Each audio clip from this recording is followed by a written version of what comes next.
राधे कृष्ण गोपाल कृष्ण राधे कृष्ण गोपाल कृष्ण राधे कृष्ण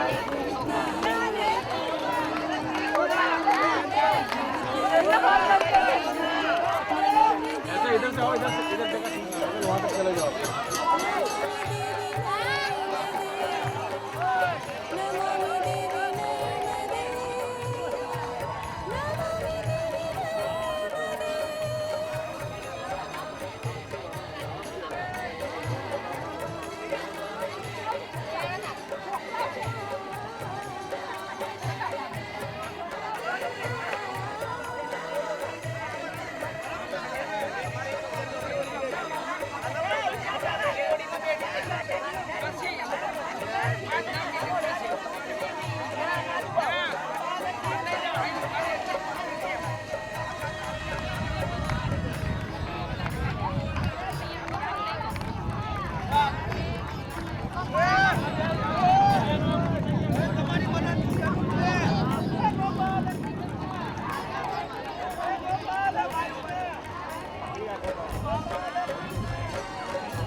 कंकर में बसे हैं हर हर हर महादेव तेरे दर्शन से मिल जाए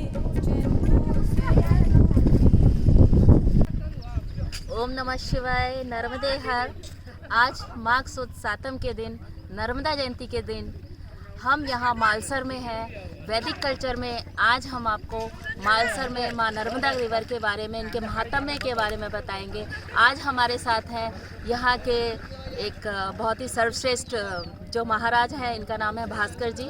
भास्कर महाराज हमें नर्मदा जी के उद्गम के बारे में, उनकी उत्पत्ति के बारे में और उनके महात्म्य के बारे में बताएंगे। तो हम मिलते हैं। आपका बहुत बहुत स्वागत है भास्कर जी। हम चाहते हैं नर्मदा जी के बारे में आप थोड़ा हमें बताइए कि इनका कैसा जन्म का विषय में क्या कहानी है और क्या महात्म्य है, क्या पुण्य है इनसे प्राप्त होता है। आज क्या है, माघ सुद सातम है, नर्मदा जयंती का महोत्सव है और चुनरी मनोरथ इधर किया सब भक्तों ने।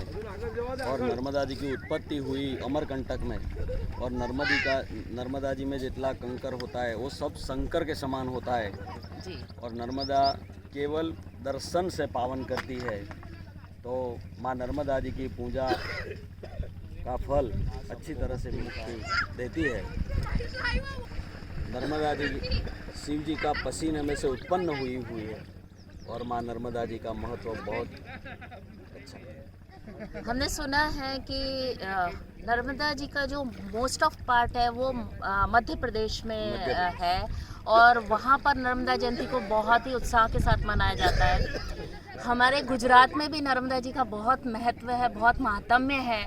बट जो नर्मदा जयंती है वो उतने ज़्यादा उत्साह के साथ यहाँ मनाई ज़रूर जाती है, लेकिन उतना ज़्यादा लोगों को पता नहीं है इसके बारे में। तो आप क्या इसके बारे में लोगों को संदेश पहुंचाना चाहेंगे कि किस तरह से हमें यहाँ पर नर्मदा को और पवित्र रखने के लिए, सुरक्षित रखने के लिए क्या क्या उपाय करने चाहिए और किस तरह से नर्मदा जी को हमें सेलिब्रेट करना चाहिए, क्योंकि ये हम मानते हैं कि मध्य प्रदेश और गुजरात की भी जीवनदायिनी है, एक तरह से जीवनदायिनी है, सबको भुक्ति मुक्ति प्रदायिनी करती है।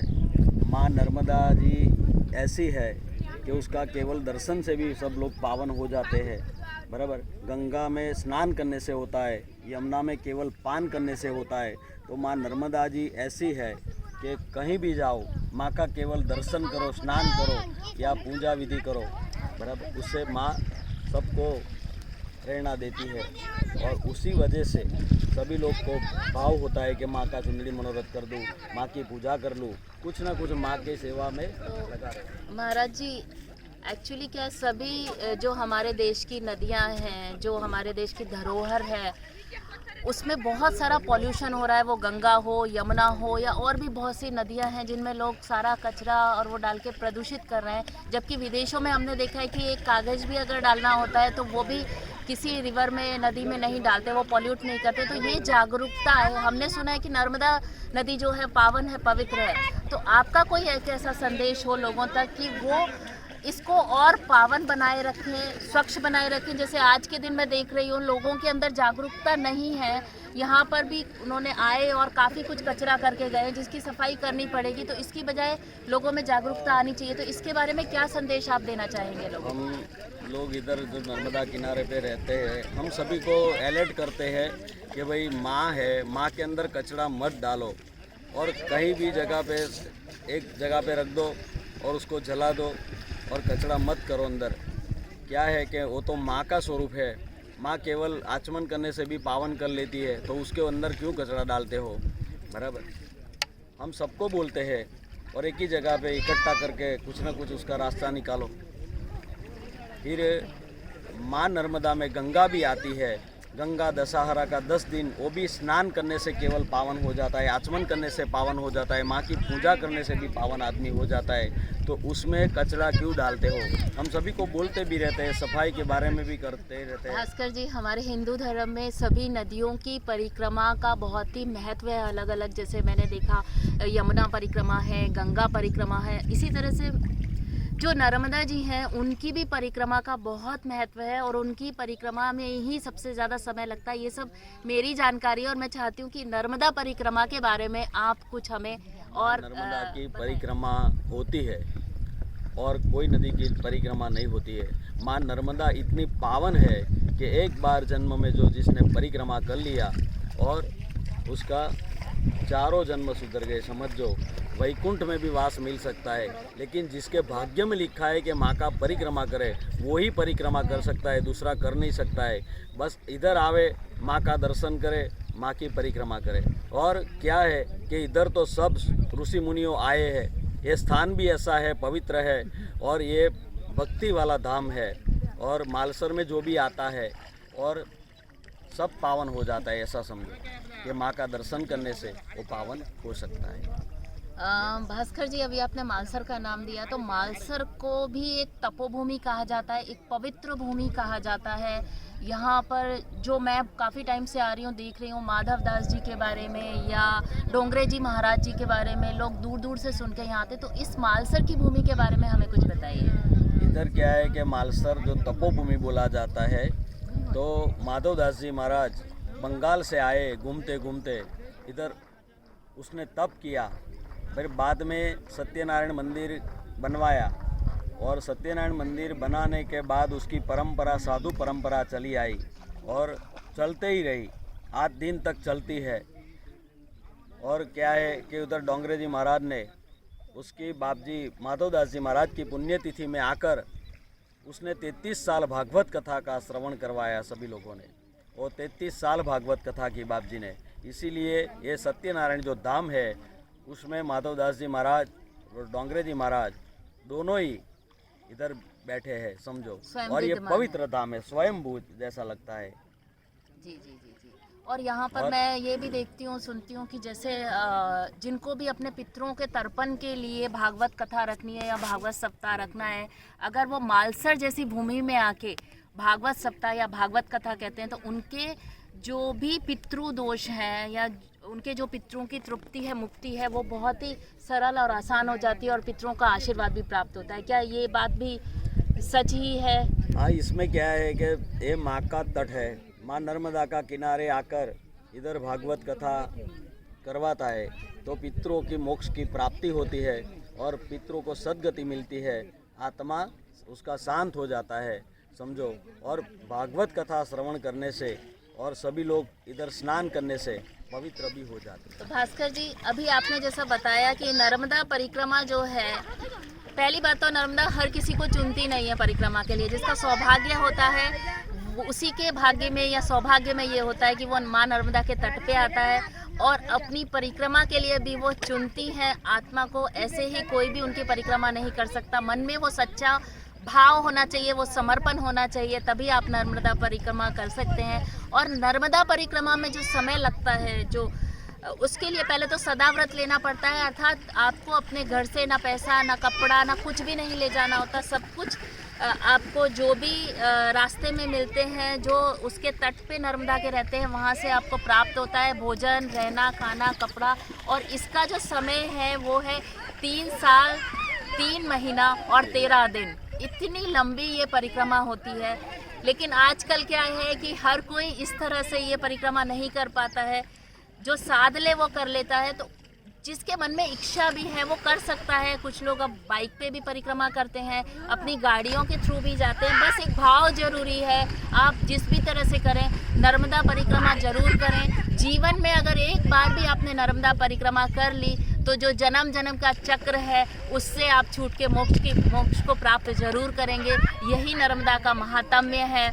और मेरी सभी से ये रिक्वेस्ट भी है कि नर्मदा के जब आप तट पे आते हैं, कहीं भी किसी भी, मैं बहुत सारी जगह जाके देखा है कि आप अपने कपड़े वहाँ फेंक देते हैं, बॉटल्स वहाँ फेंक देते हैं, फूल मालाएं सब ऐसा फेंक देते हैं। फूल मालाएं अच्छा है क्योंकि पुष्प जो है जब पानी में जाते हैं तो पानी को और पवित्र करते हैं। पर जो आप प्लास्टिक की बॉटल्स या कपड़े अपने वहाँ छोड़ के आते हैं, जो गंदगी छोड़ते हैं, वो वहाँ ना छोड़ें। क्योंकि आप वहाँ अपने पापों को, अपनी आत्मा के पापों को धोने जाते हैं। तो आपके जो फिजिकल बॉडी के पाप और जो भी कचरा है उसे आप कहीं पे भी डिस्पोज करें या बांध के रखें, अपनी गाड़ी में रखें और कहीं बाहर जाके कपड़े किसी गरीब को दान कर दें। और जो प्लास्टिक का कचरा या बॉटल्स है उसे कहीं बाहर आके डिस्पोज करें। इस तरह से नर्मदा के या किसी भी नदी के घाटों को अपवित्र ना करें, दूषित ना करें।